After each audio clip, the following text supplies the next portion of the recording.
What's up, everybody? Digital Golf Doc back today, and we are talking about a warm-up for golf aimed at seniors and designed to be minimalist, which means fast and simple. No equipment needed or anything else. Now, if that does not sound like the type of warm-up for you, check around the screen. I've got other warm-up videos focused on different levels of golf, certain injuries, basically any warm-up you need, you should be able to find on this channel. The rest of you, let's get into that senior minimalist warm up. The most important thing to note here is we need to warm up three areas most importantly, all big rotation areas. You've probably heard me talk about this in other videos.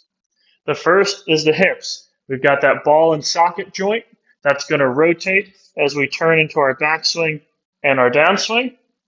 Our upper back or thoracic spine, which is the main part of our back that creates rotation.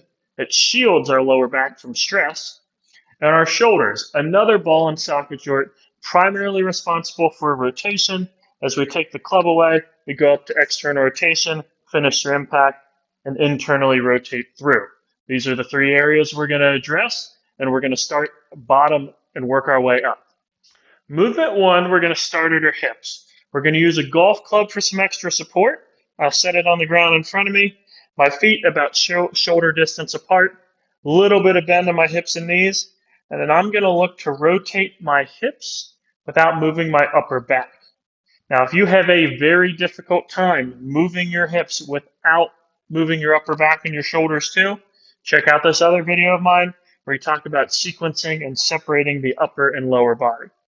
You're going to do this for about 30 seconds, and then we're going to do each hip individually. So 1 foot forward, we're going to take 1 foot back. We're going to get into a slight hinge type motion at the hip. We can put the club out here to help balance, and we're going to rotate into the hip and away. Into the hip and away. So now we're not only challenging hip rotation, but we're starting to challenge stability and balance to an extent, both of which we need in the golf swing. Perform 10 of those and switch to the other side.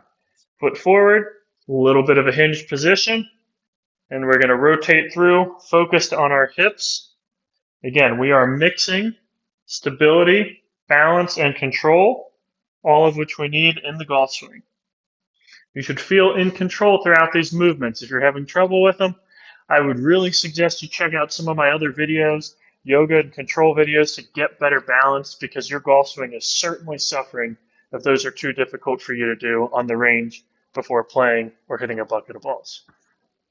Next, we want to go to the thoracic spine. This time, I'm going to take the club here so you can see the visual.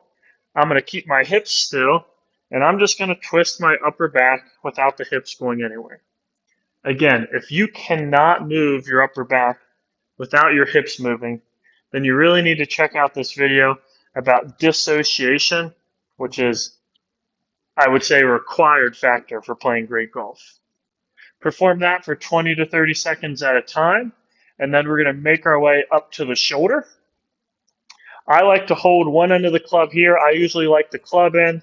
I'll put my other hand on the grip, and then I'm going to use my other hand to push this shoulder up and out, and trying to mimic that top position of external rotation at the very top of the backswing. So I'm assisting it while also pulling my other arm up. Now, one thing you should feel that some of us don't pay attention to is that shoulder blade rolling down and back. Those scapular muscles pulling that shoulder blade open. Because of the biomechanics of the shoulder, you need that for maximum external rotation. If you try and just force the glenohumeral joint, which is that traditional shoulder joint we think about, not including the shoulder blade, up there, you can create an impingement and pain. If that's an issue you're familiar with, check out this video, and it's going to tell you some shoulder stabilization and warm-up exercises, ones that you can do daily and should help your shoulders feel better in as few as a few hours. I'll do about 10 to 15 of both of these. And now I've hit every one of those joints, so I want to take some light swings next, and I'll just go back and forth here. And I just want to feel like I'm using some of that motion that I've created in those first few warm-up exercises. For an added challenge, I will do what I call a leg and a half variation.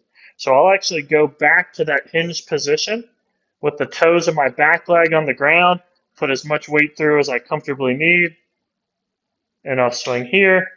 And again, this is a little bit of a balance challenge, which is going to get us ready for the control mobility combination we need in the golf swing. I'll switch to the other side,